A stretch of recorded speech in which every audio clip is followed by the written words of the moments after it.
இந்த நாளிலும் நாம் கர்த்தருடைய வார்த்தையை கேட்கலாம். திருப்பிக் கொள்வோம். 2 கொரிந்தியர் 5வது அதிகாரம் 21வது வசனம். 2 கொரிந்தியர் 5வது அதிகாரம் 21வது வசனம். Thank you Lord. நாம் அவருக்குள் தேவனுடைய நீதி ஆகும்படிக்கு பாவம் அறியாத அவரை நமக்காக பாவமாக்கினார். நாம் அவருக்குள் தேவனுடைய நீதி ஆகும்படிக்கு பாவம் அறியாத அவரை நமக்காக பாவமாக்கினார். பாருங்க, கல்வாரி சிலுவையிலே நடந்ததை குறித்து, அது அங்கே என்ன நடந்தது என்பதை குறித்து பவுல் ஒரு விளக்கத்தை கொடுக்கிறார். கல்வாரி சிலுவையிலே அநேக காரியங்கள் நடந்தது. அதுல ஒரு முக்கியமான காரியம் என்ன? நாம் தேவனுடைய நீதி ஆகும்படிக்கு பாவமே அறியாத, பாருங்க, நீதியே அறியாத நம்மை தேவனுடைய நீதி ஆகும்படிக்கு பாவமே அறியாத இயேசு கிறிஸ்துவை நமக்காக கல்வாரி சிலுவையிலே நம்முடைய பிதாவாகிய தேவன் பாவமாக்கினார். ஆகவே நம்முடைய ஒவ்வொரு நாள் அன்றாட வாழ்க்கையிலும் நாம் நம்முடைய சுய நீதியை அல்ல, தேவனுடைய நீதியையே தேட வேண்டும் என்றுதான் தேவன் விரும்புகிறார். அதற்காக தான் கல்வாரி சிலுவையில் அவரை பாவமாக்கினார், நம்மை நீதியாக்கி இருக்கிறார். அப்ப அதுக்கப்புறம் நம்மளுடைய நீதி என்ன, நாம என்ன பண்ணோம், நாம எல்லாத்திலும் கரெக்டா இருந்தோமா, இதையே பார்த்து இதையே பேசிட்டு இருக்க கூடாது. பாருங்க, நாம் எப்பொழுதுமே என்னுடைய நீதி கிறிஸ்துதான் என்று வாழ பழக வேண்டும். நம்முடைய சொந்த சுய நீதியை நாம தேடும் பொழுது பாருங்க, எப்போதுமே அது நம்மை ஒரு பரிதபிக்கக்கூடிய நிலைக்கு கொண்டு செல்லுது. நம்மை அது குற்ற உணர்வுக்குள்ள கொண்டு போகுது. நம்முடைய வாழ்க்கையை சந்தோஷமாக வாழ விடாமல் பண்ணுகிறது. காரணம் என்ன அப்படின்னா, நம்முடைய நற்கிரியைகள் மூலமாக நாம ஒருபோதும் நீதிமான்கள் ஆக்கப்பட முடியாது. நம்ம ஒழுங்கா ஜெபம் பண்றதுனால, ஒழுங்கா எல்லாத்தையும் பண்ணி முடிச்சறதுனால நாம தேவனுக்கு முன்பாக ரொம்ப கரெக்டா இருக்கிறோம், அப்பா இனிமேல் தேவன் என்னை ஏற்றுக்கொள்வார் அப்படின்னு சொல்லவே முடியாது. பாருங்க, வேதம் தெளிவாய் சொல்லுகிறது, நம்முடைய நீதி எல்லாம் அழுக்கும் கந்தையுமாய் இருக்கிறது, அது குப்பை போன்று இருக்கிறது. அதை பெரிதாக நாம் என்ன செய்யக்கூடாது, ஒருபோதும் பார்க்க கூடாது. நாம எவ்வளவுதான் கடினமா முயற்சித்தாலும் நாம தேவனுடைய அந்த நீதியின் ஸ்டாண்டர்டுக்கு என்ன செய்ய முடியாது, வரவே முடியாது. அது ஒருபோதும் நடக்கவே நடக்காது. அதனாலதான் தேவன் என்ன பண்ணிட்டாரு, அவருக்குள்ளாக நம்மை தேவனுடைய நீதியாக மாற்றிவிட்டார். ஏனென்றால் நீதி என்பது நம்முடைய நற்கிரியைகள் அல்ல, மாறாக அது ஒரு நபராகவே இருக்கிறது. அதான் 1 கொரிந்தியர் 1வது அதிகாரம் 31வது வசனத்தில் நாம் இப்படியாக வாசிக்கிறோம், அவரே தேவனால் நமக்கு ஞானமும் நீதியும் பரிசுத்தமும் மீட்புமானார். அவர் தான் நம்முடைய நீதியா இருக்கிறார். அவர் தான் நம்மை மீட்டெடுத்திருக்கிற மீட்பாக மாறி இருக்கிறார். நம்முடைய இரட்சகராக வந்திருக்கிறார். நம்முடைய பரிசுத்தமும் அவர்தான். அப்ப ஒருபோதும் நாம என்னவாக இருக்கிறோம், நாம என்ன பண்ணிட்டு இருக்கிறோம், அதையே பெரிதாக பார்க்க கூடாது. நம்முடைய நீதியாக தேவனே மாறி இருக்கிறார். அவருக்குள்ள இப்போ நாமும் தேவனுடைய நீதியாக மாறி இருக்கிறோம் என்பதை எப்பொழுதும் நாம நினைவில் வைக்க வேண்டும். அதைத்தான் நம்முடைய பிதா விரும்புகிறார். ஏனென்றால் நீங்க எப்போதுமே இயேசு என்னுடைய நீதியா இருக்கிறாருன்னா அதன் மூலமாய் தைரியமாய் பிதாவாகிய தேவனிடத்திலே தைரியமாய் கிட்டி சேர முடியும். இயேசுவின் நாமத்தில் நான் எதையாகிலும் அவரிடத்துல கேட்டு பெற்றுக்கொள்ள முடியும் அப்படின்ற ஒரு தைரியத்தோட அப்பதான் நம்ம இருக்க முடியும். பாருங்க, நாம நம்முடைய நீதியை நாம என்ன பண்ணோன்றதை கவனிக்க ஆரம்பிச்சோம்னாலே அங்கே நாம தவறி விடுகிறோம். ஏனென்றால் நாம எவ்வளவு முயற்சித்தாலும் தேவனுடைய அந்த ஸ்டாண்டர்டை நம்ம மீட் பண்ணவே முடியாது. அந்த ஸ்டாண்டர்டுக்கு நம்ம வாழவே முடியாது. ஆகவே ஒருபோதும் என்ன செய்யாதீங்க, வாழ்க்கையில வாழ்நாளெல்லாம் சரி, ஒருபோதும் நான் எல்லாத்திலையும் கரெக்டா இருக்கிறேன் அப்படின்ற ஒரு நிலையோட, நான் எல்லாத்திலையும் கரெக்டா இருக்கிறதுனால தேவன் எனக்கு எல்லாத்தையும் தந்துருவாரு அப்படின்ற ஒரு நிலையில தேவனிடத்துல ஒருபோதும் வராதீர்கள். வந்தால் நம்முடைய மனதை, நம்முடைய இருதயத்தை அது குற்ற உணர்வுக்குள்ளாக கொண்டு போய்விடும். பாருங்க, ஒரு பெண்ணை குறித்து கேள்விப்பட்டோம். பாருங்க, அவங்க இந்த மாதிரியான சத்தியத்தை கேட்பதற்கு முன்பதாக தன்னுடைய சுய நீதியை நிலைநிறுத்தும்படி எப்போதும் என்ன செய்தாங்களாம், முயற்சித்துக் கொண்டே இருந்தாங்களாம். என்ன பண்ணுவாங்களாம், எப்போதும் தன்னை சுத்திகரித்துக் கொள்ளும்படியாக எப்ப பார்த்தாலும் தன்னுடைய பாவங்களை எல்லாம் அறிக்கை செய்வது, பிறகு பாவத்தை அறிக்கை செய்வது குறித்து வேதம் போதிக்கிறது என்பது உண்மைதான். நாம் ஒருவேளை நாம் பாவம் செய்வோமானால் நாம் அதை தேவனிடத்தில் அறிக்கை செய்யும் போது நம்முடைய பாவங்களை எல்லாம் சுத்திகரித்து நம்மை அந்த எல்லா அநியாயத்தையும் அக்கிரமத்தையும் நம்முடைய தவறுகளையும் நீக்க அவர் உண்மையும் நீதியும் உள்ளவராயிருக்கிறார். இயேசு கிறிஸ்துவினுடைய ரத்தம் சகல பாவங்களையும் நீக்கி நம்மை சுத்திகரிக்கும். இதை யோவான் எழுதுகிறார். ரட்சிக்கப்பட்டதுக்கு அப்புறம் விசுவாசி பாவம் செய்யும் போது அப்படி அறிக்கையிட வேண்டும் என்பதை யோவான் எழுதுகிறார். ஆனா அதுக்காக எப்ப பார்த்தாலும் பொழுதன்னைக்கும் நான் தப்பு பண்ணிட்டேன் அறிக்கையிட்டு அந்த அறிக்கையினால நீங்க நீதிமான் ஆயிடுறீங்க, தேவனுக்கு முன்பாக தகுதி ஆயிடுறீங்க அப்படின்னு நினைச்சீங்கன்னா தப்பு. பாருங்க, அறிக்கையிட வேண்டும் என்பது உண்மைதான். ஆனால் பொழுதன்னைக்கு அப்படியே இந்த பெண் அறிக்கையிட்டுட்டே இருந்தாங்களாம். பாருங்க, அப்படி அவங்க பொழுதன்னைக்கு தன்னுடைய பாவங்களை பத்தியே அறிக்கையிட என்ன ஆயிருது, அதன் விளைவாக அவங்க இன்னும் அதிகமா பாவம் செய்கிறதாக கண்டுபிடிச்சாங்களாம் கொஞ்ச நாள் கழிச்சு. நம்ம டெய்லி அறிக்கையிட்டே இருக்கிறோம், ஆனால் அந்த பாவத்திலிருந்து ஒன்றும் விடுதலையான மாதிரி இல்லை, இன்னும் அடுத்த கட்டமா மோசமான நிலைக்கு சென்றுட்டு இருக்கிறோமே, என்னது இது அப்படின்னு யோசிச்சாங்க. பாருங்க, அதனாலதான் நிறைய பேர் சபையில கூட இன்னைக்கும் பாவத்தை கண்டித்து உணர்த்த வேண்டாமா அப்படின்னு சொல்லிட்டு பாவத்தை பத்தியே பேசி பேசி பேசி என்ன ஆகுது, மக்கள் பாவத்திலிருந்து விடுதலை ஆகல. அது நிமித்தம் அப்படி இவங்க கண்டிச்சு பாவத்தை பத்தியே பேசுறதுனால, நீ பாவத்தை அறிக்கிட்டியா, அதை செஞ்சியா இதை செஞ்சியான்னு அப்படி அதையே சுட்டி காட்டுறதுனால அவர்கள் அதிலிருந்து விடுதலை ஆகாமல் அதிலேயே உழந்துட்டு இருக்கிறாங்க. பாருங்க, அப்ப எப்படிங்க விடுதலை ஆகிறது? இயேசு நீதியா இருக்கிறாருன்னு சொன்னாதான் மக்கள் விடுதலை ஆக முடியும். எப்படி முதலாம் ஆதாமுக்குள்ள பிறந்த எல்லாரும் பாவிகளா இருந்து பிறப்பிலேயே பாவியா பிறந்து பாவத்தை தாராளமா செய்யறோமோ, மனிதனுக்கு பாவம் இயல்பா வருது. பாருங்க, எல்லா மனிதனுக்கும். அப்ப எப்படி நீதி செய்வது, நன்மை செய்வது, உண்மையா இருப்பது, இதெல்லாம் எப்படி இயல்பா எப்படி வர முடியும்? இரண்டாம் ஆதாம் எப்படி இருக்கிறார்? இரண்டாம் ஆதாம் இயேசு கிறிஸ்து நமக்காக என்ன செய்திருக்கிறார்? அவருக்குள்ள நாம் வைக்கப்பட்டிருக்கிறோம், அவர் நமக்குள் இருக்கிறார். இதையே பார்த்தாதான் நீதி செய்வது இயல்பா வரும். அப்ப இந்த பெண் பாருங்க, தொடர்ந்து பாவத்தை அறிக்கிட்டதுனால அந்த பாவத்தெல்லாம் விட முடியாம இன்னும் அதிக பாவங்களை தனக்குள் கண்டுபிடிச்சாங்க அப்படின்னு சொல்றாங்க. அப்ப இதனால என்ன ஆச்சா, இன்னும் அதிகமான குற்ற உணர்வு, இன்னும் அதிகமான மன அழுத்தம், இன்னும் மோசமான ஸ்ட்ரெஸ், அப்படியே இதை அறிக்கை செய்து இன்னும் எக்ஸ்ட்ரா அறிக்கை செய்து கடைசியில முற்றிலுமாய் சோர்ந்து போய் சபைக்கு போறதே விட்டுட்டாங்க. உங்க வாழ்க்கையே வேற விதமா திசை திரும்பி போயிருச்சு. தேவனை தேடுறதே விடுகிற அளவுக்கு அது அவர்களை கொண்டு சென்று விட்டது. ஏன் இதை சொல்றேன்? இன்றைக்கும் நிறைய பேருடைய மனநிலை அப்படித்தான் இருக்கிறது. சபைக்கு போறாங்க, ஆனால் அந்த பாவத்திலேயே உழந்துட்டு இருக்கிற நிலை தான் இருக்குது. அதுக்கு செய்யறாங்க, ஆனா சரியாகிற மாதிரி இல்லை. அதுக்கு ஒரு வசனத்தை பிடிச்சி வச்சிருக்கிறாங்க. ஆனால் வேதம் என்ன சொல்லுகிறது என்பதை கவனிக்க தவறி விட்டாங்க. அந்த பெண் சொல்றாங்க, 10 வருஷத்துக்கு மேல சர்ச்சுக்கு போறதையே டோட்டலா விட்டுட்டாங்க. எதனால?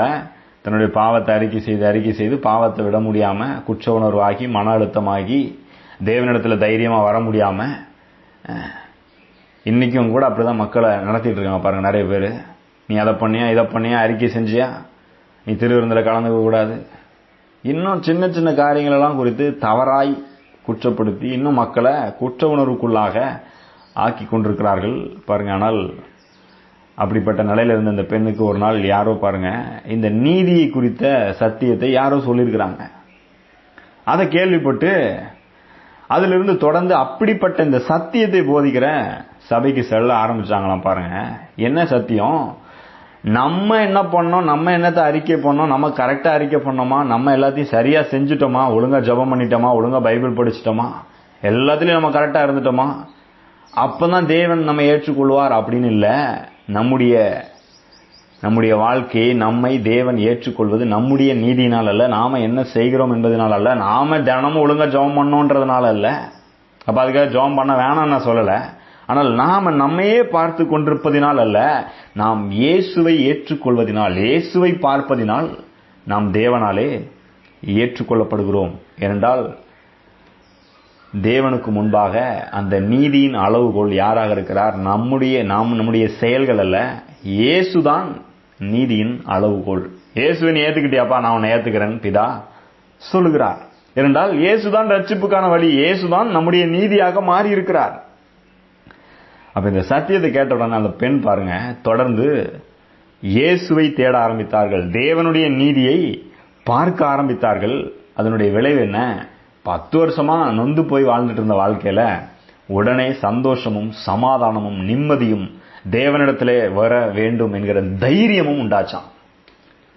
ஒரு பெரிய தெளிவு கிடைச்சதான். அதனாலதான் பாருங்க, நாம் தொடர்ந்து எதை கேட்டுக்கொண்டே இருக்கிறோம் என்பது ரொம்ப முக்கியம். எதையாவது கேட்டுட்டு உட்காந்துட்டு, தப்பானதை கேட்டுட்டு உட்காந்துட்டு அழுதுட்டு இருக்க கூடாது. பாருங்க, குழம்பி போயிட்டு இருக்க கூடாது. சரியானதை தெரிந்தெடுத்து கேட்க வேண்டும். அதனால இயேசு சொன்னார், நீங்கள் கேட்கிறதை குறித்து ஜாக்கிரதையா இருக்கின்றார்.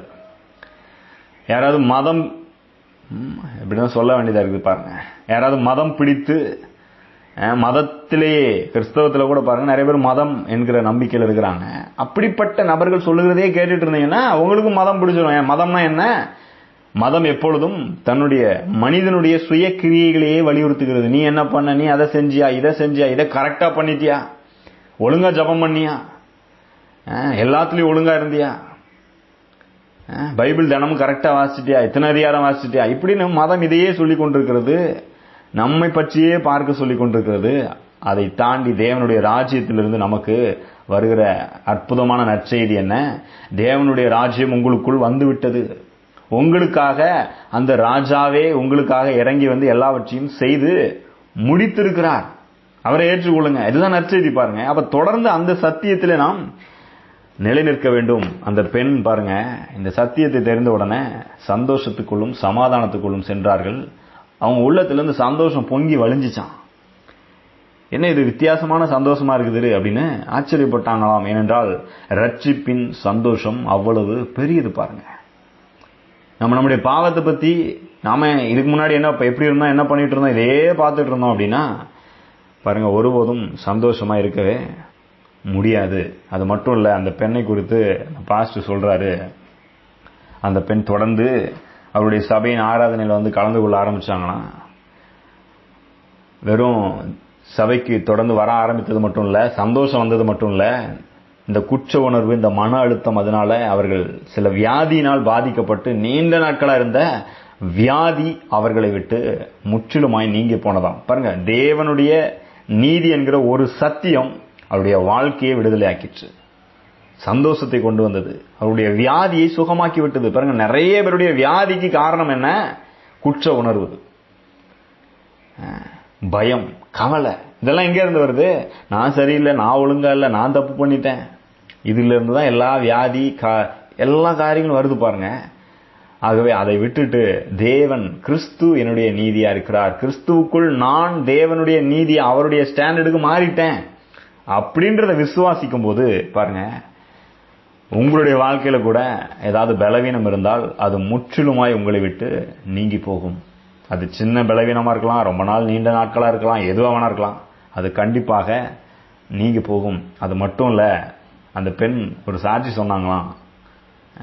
இதெல்லாம் நான் அப்படியே நம்புறேன் பாருங்க. அந்த பெண் அற்புதமான ஒரு சாட்சி சொன்னாங்களாம். அவங்களுக்கு வியாதி நீங்கினது மட்டும் இல்லையா, அவருடைய கணவருக்கு பாருங்க முடியெல்லாம் விழுந்து சொட்ட தலை ஆயிருச்சான்.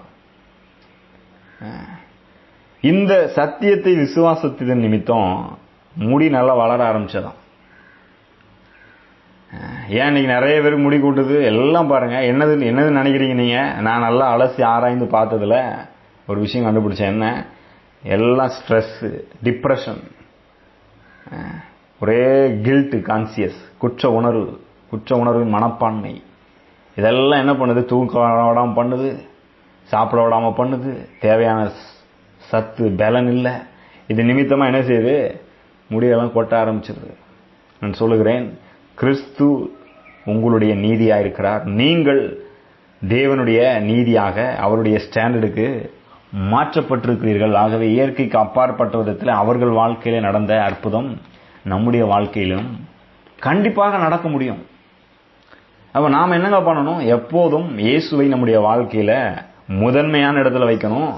முதன்மையான இடத்துல வைக்கிறேன்னு சொல்லும் போது, நான் இயேசுவின் மூலமா தான் பிதாவாகிய தேவனிடத்துல வர்றேன், இயேசுவின் மூலமா தான் என்னுடைய ஸ்தானம், கிறிஸ்துவுக்குள்ளாக நான் அவரோடு கூட இருக்கிறேன். நான் எப்ப வேணா தைரியமா இடத்துல போலாம். இயேசுவின் நாமத்துல தான் எனக்கு நன்மை உண்டாக போகுது, இயேசுவின் நாமத்துல தான் நான் ஆசீர்வதிக்கப்பட்டிருக்கிறேன், இயேசுவின் நாமத்துல, இயேசுவின் மூலமாகத்தான் எல்லாமே எனக்கு உண்டாயிருக்கிறது. இதை மறந்துடவே கூடாது பாருங்க. நம்மளா ஏதாவது முயற்சி செய்து கொண்டே இருக்கக்கூடாது. இதை நாம முதலாவது வைக்கும்போது மத்தேயு 6:33 இயேசு சொல்றார் இல்லையா, முதலாவது தேவனுடைய ராஜ்யத்தையும் அவருடைய நீதியையும் தேடுங்கள், அப்பொழுது இவைகள் எல்லாம் உங்களுக்கு கூட கொடுக்கப்படும். ஒருவேளை உங்களுக்கு வாழ்க்கைக்கு தேவைகள் 1000 இருக்கலாம், ஆனால் முதலாவது அவரை தேடும்போது, அவருடைய நீதியை தேடும்போது, அவருடைய ராஜ்யத்தை தேடும்போது, அவர் தம்முடைய வாக்குத்தத்தத்தின்படியே இந்த வாழ்க்கையில நமக்கு அடிப்படை தேவையா இருக்கிற எல்லா நன்மைகளையும் கூட்டி கொடுக்கிறார். அப்ப தேவனுடைய நீதியை தேடுவதுன்னா என்ன அர்த்தம்? ஒரு பாவமும் அறியாத இயேசு உங்களுக்காக பாவமானார். அதன் மூலம் தம்முடைய அந்த சொந்த நீதியை தேவன் உங்களுக்கு கொடுத்திருக்கிறார். அவருக்குள்ள நீங்க தேவனுடைய நீதியாகவே மாற்றப்பட்டிருக்கிறீங்க அப்படின்ற அந்த சத்தியத்தை நீங்க பார்க்கணும். அந்த 2 கொரிந்தியர் 5:21 அந்த வசனத்தினுடைய சத்தியம் என்னது புரிஞ்சுக்கணும். பாருங்க, நாம நீதியாகும்படிக்கு பாவமே அறியாத அவர் சிலுவையிலே பாவமானார். நாம் கிறிஸ்துவுக்குள் தேவனுடைய நீதியாக மாற்றப்பட்டிருக்கிறோம். இப்படிதான் உங்களை பார்க்கணும். நீங்க இப்படி பார்க்கும்போது என்ன உண்டாகிறது? உங்க வாழ்க்கையில நீங்கள் செய்ய வேண்டிய காரியங்களை ரொம்ப எளிதா செய்றீங்க. குற்ற உணர்வு இல்லாம, பயம் இல்லாம, தயக்கம் இல்லாம எல்லாவற்றையும் சரியாக செய்ய ஆரம்பிக்கிறீங்க. அதற்காக ஒரு புதிய பலன் உங்களுக்குள்ளாக உண்டாகிறது, பெருகிறது. இதை ஒவ்வொரு நாள் நீங்க பார்க்கும்போது, ஒருவேளை அந்த மாதிரி நீங்க ஃபீல் இல்லைங்க, நான் தப்பு பண்ணிட்டேன், சரியா இல்லை, நான் ஒழுங்கா இல்லை, நான் இதை கரெக்டா பண்ணல அப்படின்ற மாதிரி நீங்க ஃபீல் பண்ணீங்கன்னா அந்த நேரத்தில் இந்த வசனத்தை எடுத்துக்கோங்க.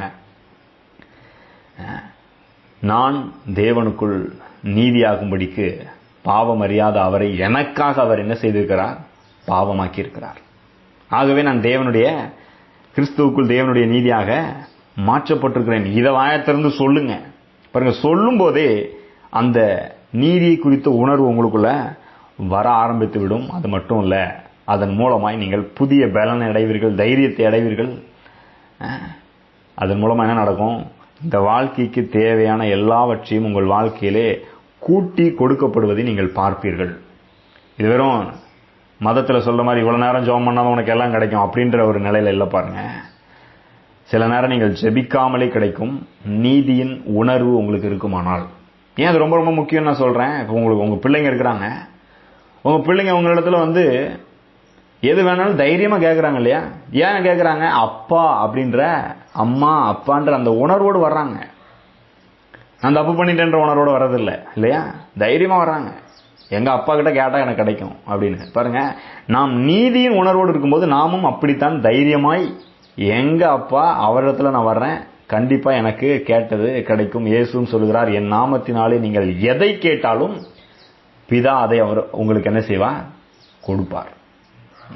அப்படிப்பட்ட அந்த தைரியமே இந்த நீதியின் உணர்வின் மூலமாக தான் வருகிறது. ஆகவே கிறிஸ்து நம்முடைய நீதியாக மாறி இருக்கிறார். நம்முடைய நீதி, நம்முடைய நல்ல நடத்தை, நாம என்ன பண்ணணும் அப்படின்றதின் அடிப்படையில் அல்ல, நம்முடைய நீதியாக இருக்கிற இயேசு கிறிஸ்துவினாலே நாம் எல்லாவற்றையும் பெற்றுக் கொள்கிறோம். ஆகவே நீதின்றது நம்முடைய செயல் அல்ல, கிறிஸ்து என்கிற நபர் தான் நம்முடைய நீதியாக இருக்கிறார். இதை ஒருபோதும் மறந்துடவே கூடாது. பாருங்க, இதுதான் உங்களுடைய வாழ்க்கைக்கு ரொம்ப ரொம்ப முக்கியமான, அஸ்திபாரமான, அடிப்படையான சத்தியம். இந்த உணர்வு உங்க வாழ்க்கையில சுகத்தை கொண்டு வரும், வெற்றியை கொண்டு வரும், வாழ்வை கொண்டு வரும். தேவனிடத்திலிருந்து உங்களுக்கு கொடுக்கப்படுகிற அற்புதமான ஞானத்தை பெற்றுக்கொள்ள உதவி செய்யும். புது புது யோசனைகளை கொடுக்கும். உங்க வேலையில, உங்க தொழில, குடும்பத்தை நடத்துவதற்கு பல்வேறு காரியங்கள்ல இது உங்களுக்கு உதவியாக இருக்கும். ஆகவே ஒருபோதும் உங்களையே பார்த்துட்டு இருக்காதீங்க. உங்கள் நீதியா இருக்கிற கிறிஸ்துவை நோக்கி பாருங்கள். அவர் உங்களை என்னவா மாற்றிருக்கிறார் என்பதை காணுங்கள். எல்லாவற்றையும் இலவசமாய் கூட பெற்றுக்கொள்ளுங்கள். நாம் ஜெபிக்கலாம். ஸ்தோத்திரம் கர்த்தாவே, நன்றியோடு உம்மை துதிக்கிறோம், நன்றி செலுத்துகிறோம். இந்த நல்ல கால வேளைக்காய் நீர் கொடுத்த அற்புதமான வார்த்தைக்காக நன்றி செலுத்துகிறோம். நாங்கள் எங்களுடைய செயல்களை அல்ல, எங்களுடைய நல் நடத்தையை அல்ல, எங்கள் நீதியாயிருக்கிற கிறிஸ்துவையை நோக்கி பார்க்கிறோம். கிறிஸ்துவுக்குள் நாங்களும் தேவனுடைய நீதியாக மாற்றப்பட்டிருக்கிறோம் என்பதை பார்க்கிறோம். எங்களுக்காக நீர் பாவமானீரே, சாபமானீரே கர்த்தாவே. ஆண்டவரே, உம்மை நோக்கி பார்க்கிறோம். உமக்குள்ளே நாங்கள் நீதியாயிருக்கிறோம். தைரியமாய் பிதாவாகிய தேவனிடத்திலே தைரியமாய் வருகிறோம். கிருபாசனத்தண்டையிலே தைரியமாய் கிட்டி சேர்கிறோம். எங்களுக்கு எப்பொழுதும் கிருபையும் தயவும் உம்மிடத்திலிருந்து அதிகமாய் மழை போல பொழிந்து கொண்டிருக்கிறபடியால் நன்றி செலுத்துகிறோம் கர்த்தாவே. எங்களுக்காய் உம்முடைய சொந்த குமாரனை சிலுவையிலே பாவமாக்கினீரே, சாபமாக்கினீரே, அதற்காய் நன்றி செலுத்துகிறோம். நன்றி ஆண்டவரே. இந்த சத்தியத்தை நம்புகிறோம்.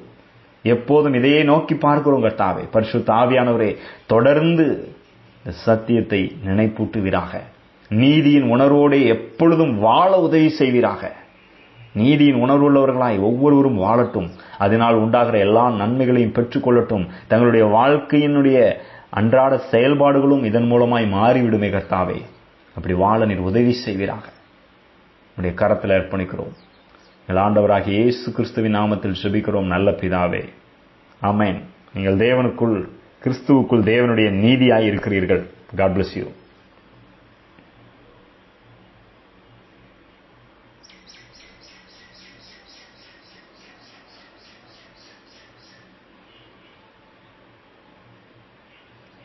Hi.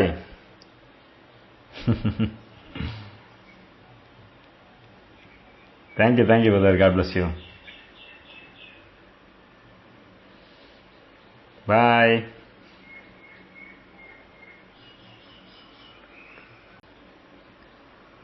Okay, God bless you all. Bye bye. இந்த செய்தி உங்களுக்கு மிகுந்த ஆசீர்வாதமாக இருந்திருக்கும் என்று நம்புகிறோம். இதை உங்கள் நண்பர்களோடும் பகிர்ந்து கொள்ளுங்கள். காலையில் கடவுளோடு என்கிற இந்த ஜெபம் திங்கள் முதல் சனிக்கிழமை வரை ஒவ்வொரு நாளும் காலை 5:30 மணி முதல் 6 மணி வரை கூகுள் மீட் இணையதளத்தில் நடைபெறுகிறது. இதில் நீங்களும் நேரடியாக கலந்து கொள்ள விரும்பினால் 9486600939 என்கிற எண்ணிற்கு நீங்கள் தொடர்பு கொள்ளலாம் அல்லது வாட்ஸ்அப் மூலமாக மெசேஜ் அனுப்பலாம். உங்களுக்கு அதற்கு தேவையான லிங்க் மற்றும் விவரங்கள் அனுப்பி வைக்கப்படும்.